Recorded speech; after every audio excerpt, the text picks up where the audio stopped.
Sometimes a disappearance doesn't begin with panic or cries for help. Sometimes it begins with silence, the kind of silence no one takes seriously at first. An ordinary house, a familiar street, a route someone has walked dozens of times, without fear or hesitation. That was exactly how everything looked on that February evening, when a young woman who was expecting a child simply walked out the door. She didn't say goodbye, she didn't explain where she was going, and she had no idea that this would be the last time anyone would see her alive. On the 10th of February, 2018, nothing unusual seemed to be happening inside the Maciel family home, at least not on the surface. Fernanda was having lunch with her mother, Paula. The table was set, the food was served, the day felt no different from dozens of others. No alarming news, no visible signs of danger approaching. But Paula couldn't shake a strange feeling. Fernanda was there, and yet she wasn't. She barely spoke. She didn't respond to jokes from her younger brothers and sisters. She didn't join the conversation. Later, Paula would say it wasn't the silence itself that unsettled her, it was her daughter's expression. Fernanda's eyes were lowered, distant, as if her thoughts were far beyond the walls of the kitchen. Everything unfolded quietly, almost mechanically. Paula placed a plate in front of her daughter, just as she always did. Fernanda ate slowly, never lifting her gaze. There was no visible anxiety, no irritation, just emptiness. At approximately 5:28 in the evening, Fernanda stood up from the table. She didn't change clothes. She didn't pack anything. She took only her keys and her cell phone. No purse, no documents, no personal belongings. This wasn't a departure. It looked more like a quick errand, as if she expected to be back in minutes. She walked out of the house, crossed the intersection, and headed down Lolima Street. It was a route she knew well. She had walked it many times. The neighborhood was considered calm. The path felt safe. Nothing suggested danger. Fernanda never came back. At first, Paula didn't panic. A little time passed. Maybe her daughter was delayed. But with every passing minute, the unease grew. When Paula tried to call her, the calls went straight to voicemail, as if the phone were turned off or out of battery. That was especially frightening. Fernanda was 7 months pregnant. She never disappeared without letting someone know, especially in her condition. She always said where she was going and when she would return. This kind of silence was completely unlike her. The following day, on the 11th of February, Paula and Luis Pedersen, Fernanda's partner and the father of her unborn child, went to the police and filed a missing person report. The search began almost immediately, but without the urgency the family expected. There were no obvious signs of violence. Because of that, the case was not transferred to Chile's investigative police unit at that stage. Officers followed standard procedures. They issued alerts, shared information on social media, and questioned residents in the area. Only one concrete lead existed, a surveillance camera recording. At 5:29 in the evening, Fernanda was captured crossing Puntiago Street. The image was clear, and then, nothing. No nearby cameras recorded her afterward. It was as if, after that single step, she vanished. After Fernanda's disappearance, time seemed to freeze. Each new day began the same way, with hope, and ended with the same unanswered question. Why was there not a single trace? Her phone remained silent. Her social media accounts stayed inactive. Her bank accounts were untouched. Fernanda seemed to have dissolved into thin air. Days passed, then weeks. As the expected due date drew closer, the disappearance became more terrifying. This was no longer just about a missing adult. This was a pregnant woman who had been preparing to become a mother, who had plans, expectations, a future. But police remained cautious. The investigation stalled. To understand what might have happened, investigators and journalists increasingly turned to Fernanda's past, a life that had not always been stable. Fernanda Maciel was born on the 9th of May, 1996, in Santiago, the capital of Chile. When she was very young, her parents divorced. Afterward, she and her siblings stayed with their mother. Paula decided to move the family to Conchali, hoping that a change of environment would allow them to start over. As a child, Fernanda seemed ordinary. She did reasonably well in school, connected easily with others, and despite the divorce, maintained a warm relationship with her father. But as adolescence arrived, everything began to shift. School stopped mattering to her. Her grades declined. Her personality became sharp and unpredictable. Conflicts were constant. At school, at home, with siblings, with her mother. Paula tried to intervene and sought help from school specialists. In 2007, Fernanda was sent to a facility for troubled adolescents. It didn't help. She continued coming home late, sometimes not at all. Police encountered her more than once in the company of teens involved with illegal substances. Gradually, that environment became normal to her. Fernanda still lived with her family, but emotionally she drifted farther away. She slept most of the time. When she left the house, it was usually to meet friends or to feed what was becoming an addiction. Her education completely collapsed. At one point, she had to repeat a school year. Then came the blow she never recovered from. On the 2nd of July, 2012, her father suddenly died of a stroke. For Fernanda, it was devastating. She mourned deeply and tattooed his name on her body in his memory. But instead of stopping, her self-destructive behavior accelerated. Arguments with her family became constant. She drank heavily, slept on the streets, and lost control over her life. Still, she managed to finish school. Later, she found work as a hostess in a nightclub, an environment that only reinforced her worst habits. Men came and went. Relationships were brief, chaotic, and painful. From the outside, it looked like she was slowly losing her footing entirely. And that was when Luis Pedersen entered her life. Luis Pedersen was 36 years old. A taxi driver, older than Fernanda, calmer, more grounded, at least on the surface. Compared to the men who had passed briefly through her life before, Luis appeared stable. He showed interest. He paid attention. He seemed willing to take responsibility. Most importantly, he won Paula's trust. Luis became a frequent guest in the Maciel household. He spoke politely. He helped when needed. He talked about the future. To Paula, he looked like someone who could finally bring balance into her daughter's life. And for a time, it seemed like that might be true. Fernanda began to change. She gradually distanced herself from illegal substances. She slept more regularly. She spent less time on the streets. Her relationship with Luis, while not without conflict, appeared stable. Like many couples, they argued. Jealousy surfaced from time to time. In one incident, Fernanda scratched Luis's taxi during an argument.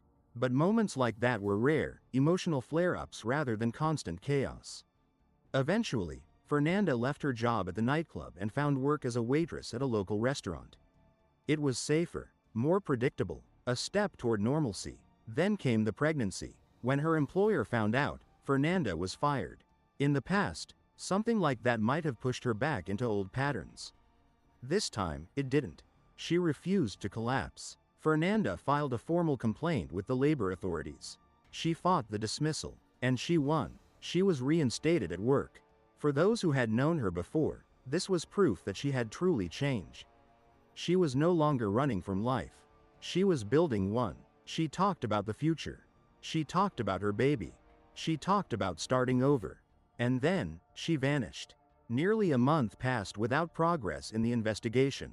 No new leads, no witnesses, no digital traces. Paula felt the case slipping into silence, buried under routine procedures and unanswered paperwork.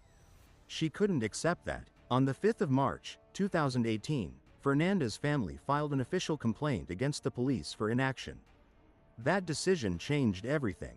The case was transferred to Chile's investigative police, a unit specializing in serious crimes. The new investigators started from zero. They reconstructed Fernanda's final hours. They reviewed every detail, and they began testing every possible scenario, from the most ordinary to the darkest. The first theory was voluntary disappearance. Investigators considered whether Fernanda might have left on her own. Perhaps after an argument with Luis. Perhaps to meet another man. This idea gained public attention when a tourist couple claimed they had seen a woman in an Argentine city who closely resembled Fernanda. According to them, she looked different, as if she had undergone cosmetic surgery. Desperate for answers, Paula traveled to Argentina. She visited the locations mentioned. She followed every possible lead. But it quickly became clear, the story didn't hold up. Fernanda would never leave without her belongings. She would never abandon her documents, her money, her phone. And she was eagerly awaiting a move into the house Luis was building for their growing family. The runaway theory was dismissed.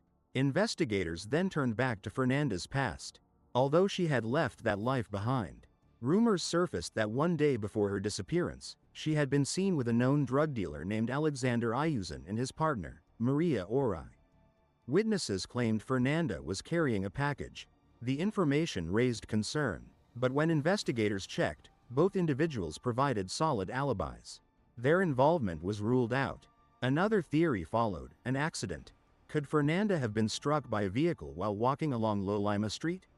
No evidence supported it. No accident debris, no emergency calls, no surveillance footage. The theory was closed. Suicide was also considered, and quickly rejected. Family and friends were unanimous. Fernanda was excited about her pregnancy. She talked about plans, about the future. No farewell messages, no warning signs. Kidnapping was another possibility, but no ransom demands came. No physical evidence suggested an abduction. Once again, investigators returned to the same question. Who was the last person to see Fernanda? That question shifted attention towards someone previously considered just part of her circle. A neighbor, a longtime friend, someone she trusted, Felipe Andres Rojas Lobos. Felipe was not a stranger. He and Fernanda had known each other for more than 10 years. They lived nearby. They talked regularly. Fernanda trusted him enough that, on the day she disappeared, she planned to meet him at the warehouse where he worked. That detail changed everything. Surveillance cameras showed Fernanda walking toward the warehouse on Lolima Street at 5:29 in the evening. She crossed Puntiago Street and disappeared behind thick vegetation. There was no footage of her entering the building. When questioned, Felipe confirmed they had planned to meet, but he claimed Fernanda never arrived. To support this, he showed investigators a message he had sent around 8 o'clock that evening. "You never came. I waited for you." At first glance, it seemed harmless. But then the inconsistencies began to surface. 2 days after Fernanda vanished, cameras recorded Felipe carrying a bag of cement weighing 25 kilograms into the warehouse, a purchase unrelated to his job duties. Then investigators uncovered more. On the 1st of February, surveillance footage showed Felipe inspecting street cameras along Lolima Street, as if checking what areas they covered. He was accompanied by a friend named Christian, whom he had asked to help assess camera angles. Christian later came forward to police and confirmed it. Then, on the 14th of February, Felipe abruptly quit his job, despite having previously told management he planned to stay for at least a year. Individually, these actions might have seemed insignificant. Together, they formed a disturbing pattern. Yet early searches of the warehouse and Felipe's home yielded nothing. No physical evidence, no definitive proof. Once again, the investigation stalled. Until, 16 months later, everything changed. 16 months passed with no answers. Then, in June of 2019, the silence finally broke. A woman contacted the police and asked to remain anonymous. In the official case files, she would be referred to only as Nancy. What she told investigators would change the entire direction of the case. Nancy said that Felipe Andres Rojas Lobos had confessed to her. According to her statement, Felipe told her that on the 10th of February, 2018, Fernanda came to meet him at the warehouse. They talked. They used illegal substances together. For a short time, everything seemed normal. Then the conversation shifted. Felipe mentioned his former girlfriend. Fernanda reacted strongly. An argument followed. Voices were raised. Emotions escalated. At some point, Felipe pushed her. Fernanda fell, striking her head. According to Felipe, she began convulsing. He panicked. He claimed he tried to help her. But then she stopped responding. Felipe told Nancy that, in shock, he dug a hole behind the warehouse and buried Fernanda there. When Nancy first heard this story, Felipe insisted it was a lie, something he had invented during a mental breakdown. She believed him, at first, but over time, his behavior changed.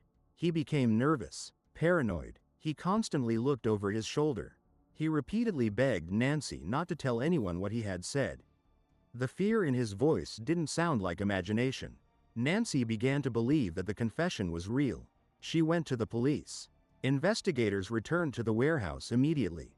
On the 24th of June, 2019, 16 months after Fernanda disappeared, forensic teams began excavating the rear of the property. The yard was cluttered with construction debris, weeds, and overgrown vegetation.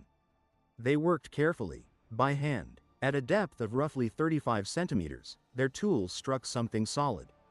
A concrete slab, rectangular, approximately 115 by 50 centimeters, about 5 centimeters thick. When the slab was lifted, investigators saw a layer of white powder beneath it. Later analysis confirmed it was lime.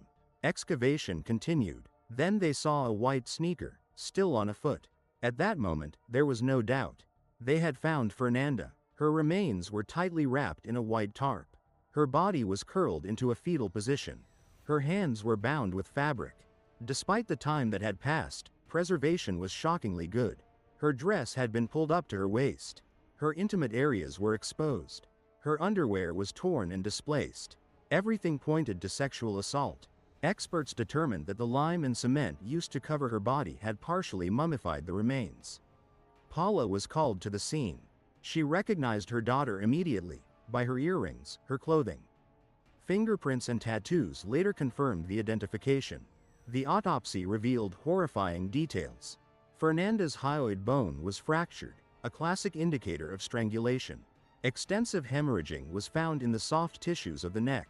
Compression marks on the larynx and trachea confirmed she had been suffocated using a tight strip of fabric. The force applied was extreme. Nearby, investigators recovered critical evidence: a rusted keychain with a heart-shaped charm belonging to Fernanda, torn underwear, and packaging from cement. The cement matched the exact brand Philippe purchased on the 12th of February, 2018. Surveillance footage helped reconstruct the timeline. On the 10th of February, Philippe arrived at the warehouse on a bicycle. 12 minutes later, cameras recorded Fernanda walking toward the same location. At 5:33 in the evening, 2 dogs were seen running out of the warehouse. Investigators believed Philippe released them intentionally. Between 5:30 and 7 o'clock, the crime occurred. At 7:34, Philippe was captured leaving the warehouse. Instead of taking the direct route home, which was nearby, he chose a longer path. Investigators interpreted this as an attempt to avoid cameras. During the trial, more than 58 witnesses testified. 41 experts were called. Prosecutors emphasized the cruelty of the crime and Fernanda's vulnerability. A pregnant woman betrayed by someone she had trusted for over 10 years. Philippe showed no remorse, no empathy. At one point, he reportedly joked, saying, "She's probably cooking somewhere right now." The prosecution argued the crime was premeditated. The grave had been dug in advance. The cement was purchased afterward. The cameras were checked. The evidence was concealed deliberately. According to forensic reconstruction, Fernanda may have still been alive when she was buried. Wrapped tightly, unable to breathe, she suffocated underground. Her unborn daughter died with her. Fernanda had already chosen a name for her baby, Josefa. On the 25th of April, 2023, the court delivered its verdict. Felipe Andres Rojas Lobos was sentenced to life imprisonment without the possibility of parole. The case of Fernanda Maciel became one of the darkest chapters in Chilean criminal history. A story not just of violence, but of trust. Trust given, trust betrayed, trust that cost 2 lives, and a silence that lasted far too long.